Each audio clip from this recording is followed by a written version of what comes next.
Et salut à tous, on fait le récap de livre du Boba Fett, l'épisode 3. Alors, on n'a pas grand-chose à se mettre sous la dent. Donc l'épisode commence avec le droïde qui explique à Boba Fett que maintenant le territoire est réparti entre trois personnes, trois tribus. Donc lui, les Pikes et ceux qui protègent les Pikes en fait. Ceux qu'il est allé... euh, je crois que c'est ça, ouais, si j'ai bien compris, c'est ça. En fait, voilà, bon, en gros, bah, rien de spécial. Ensuite, on a ce personnage qui vient demander, il vient expliquer qu'en fait, il y a des gens qui viennent lui piquer son eau, parce que lui, c'est un vendeur d'eau, en fait, et qu'en fait, il se sent humilié parce que lui, il paye le tribut à Boba Fett, donc Boba Fett, normalement, est censé le protéger. Donc du coup, Boba Fett se déplace directement vers la ville. Donc encore une fois, un super plan. Là, cette fois-ci, c'est un plan de nuit, donc ça fait plaisir, magnifique. Où justement, Boba Fett, il est à la recherche des personnes qui nuisent à ce gars. Et en fait, c'est des humains qui ont été modifiés avec, vous voyez, elle a un bras en robot, lui, il a un œil, machin. Bon, enfin, ils ont tous été boostés en fait avec de la technologie droïde. En fait, ils expliquent, eux, que l'eau est beaucoup trop chère, qu'ils demandent beaucoup trop d'argent.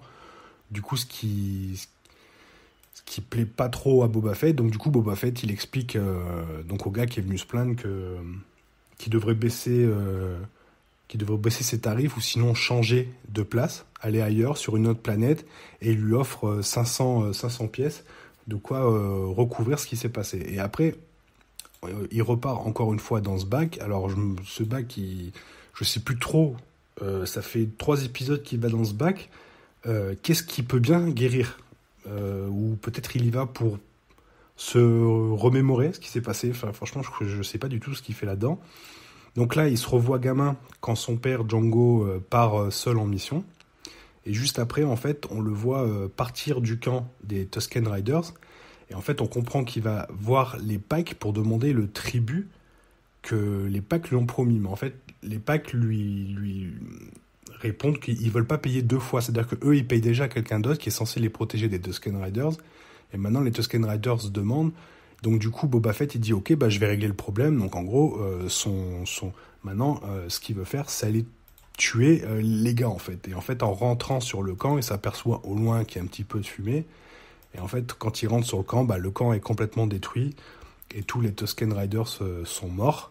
Donc du coup, bah, il fait encore une fois un bûcher en brûlant tous les cadavres des Tusken Riders. Et là, on le voit partir seul. Et là, il est extirpé du bac. Donc on revient dans le présent. Il est extirpé du bac par le Wookie noir, là, le vraiment bad guy, quoi. Et là, il y a un gros combat c'est un Wookie, quoi. Donc franchement, il prend très très cher. Mais heureusement que plus tôt, il avait engagé justement les humains modifiés. Donc du coup, bah, en fait, entre les humains modifiés, Boba Fett et tout, etc., ils arrivent finalement à emprisonner le Wookie noir. Et le lendemain, les deux cousins Hutt viennent s'excuser et en fait payent en tribut la grosse bébête que vous voyez dans le fond là-bas. Et en fait, eux, en donnant cette bébête, ils voudraient bien récupérer le Wookie. Donc du coup, bah, Boba Fett, il rend le Wookie. Ça, par contre, rendre un ennemi comme ça, enfin aussi fort à un ennemi, c'est chaud, quoi. Mais bon, enfin bon. En fait, les Hutt expliquent qu'ils vont changer de planète, qu'ils vont retourner sur Utah, parce qu'ici, en fait, ils veulent plus trop faire partie du projet. Alors là, par contre, c'est un peu compliqué. On comprend pas pourquoi les Hutt, qui, dans l'épisode précédent, demandaient le territoire à Boba Fett, maintenant disent non, finalement, on part, on rentre chez nous. Okay, bon. Donc finalement, là, on peut voir qu'il y a la grosse bébête qui rentre à la maison. C'est peut-être... je sais pas, le fils, la fille va savoir de la bébête qui a été tuée par Luke Skywalker. Et là, on s'aperçoit que Machete, il est là et que Machete, c'est en gros le protecteur de la bête. Et là, en fait, il s'ensuit une grosse conversation, justement, où Machete, il explique à Boba Fett que on lui couvre les yeux à la bête parce que la première personne qu'elle va voir en ouvrant les yeux, elle va se fixer à cette personne, en fait. Ça veut dire que ça va être son maître à vie. Et donc du coup, Boba Fett, lui, il voudrait bien apprivoiser cette bête, mais surtout, en fait, il voudrait bien monter dessus et s'en servir comme cheval, comme moyen de transport. Donc du coup, il demande à Machete de lui enseigner comment faire, et du coup, il lui enlève les cache-œils, et c'est le premier geste entre Boba Fett et cet animal.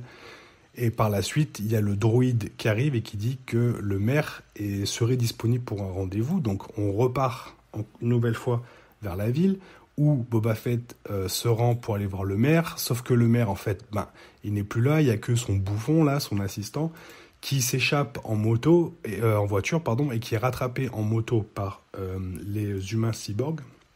Là, il y a un petit truc sympa, c'est qu'on voit un tableau avec Jabba le Hutt, son conseiller, et je sais pas s'il y a Leia, mais je pense pas que ça soit à ce moment-là. Je pense que c'est peut-être avant. C'est peut-être avant, mais c'était sympa comme clin d'œil. Et finalement, le mec, voilà, il commence à en sortir avec autant de personnes derrière lui. Enfin, c'est un peu compliqué. Et là, en fait, il explique que le maire est maintenant avec les Pikes. Donc, en fait, tout le monde s'est mis du côté des Pikes. Et Boba Fett se retrouve seul.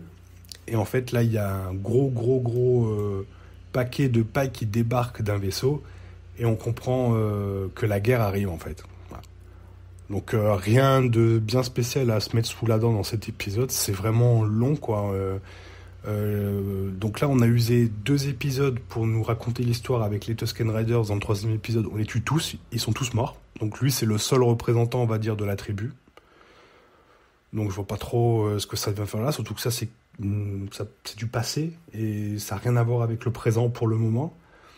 Bon, la bête, à la limite, pourquoi pas la chevaucher pour aller se battre pendant la guerre, ouais, pourquoi pas.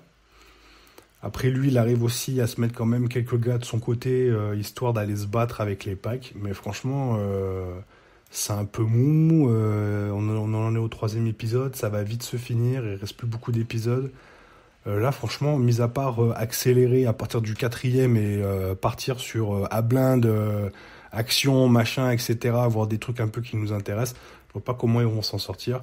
Donc je suis un peu déçu. J'ai l'impression que c'est plus une série pour faire un peu d'argent, vu que le Mandalorian marche très bien avec Din Djarin. Là, ils se sont dit, pourquoi pas balancer le livre de Boba Fett, machin, on va se faire un peu de monnaie. Moi, je vois que ça. Mais en tout cas, je suis un peu déçu de Robert Rodriguez et Jon Favreau sur cette histoire, en espérant que l'épisode 4 soit de meilleurs augures.